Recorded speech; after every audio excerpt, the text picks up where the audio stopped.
فرعون نے کہا اور رب العالمین کیا ہوتا ہے؟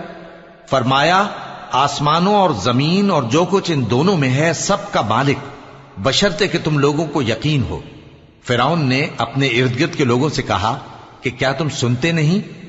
موسیٰ نے کہا کہ تمہارا اور تمہارے اگلے باپ دادوں کا بھی مالک۔ فرعون نے کہا کہ یہ پیغمبر جو تمہاری طرف بھیجا گیا ہے باولا ہے۔ موسیٰ نے کہا کہ مشرق اور مغرب اور جو کچھ ان دونوں کے درمیان ہے سب کا مالک، بشرطے کہ تم کو سمجھ ہو۔ فرعون نے کہا کہ اگر تم نے میرے سوا کسی اور کو معبود بنایا تو میں تمہیں قید کر دوں گا۔ موسیٰ نے کہا خواہ میں آپ کے پاس روشن چیز لاؤں یعنی معجزہ؟ فرعون نے کہا اگر سچے ہو تو اسے لاؤ، دکھاؤ۔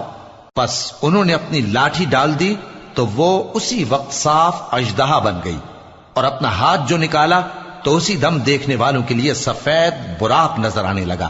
فرعون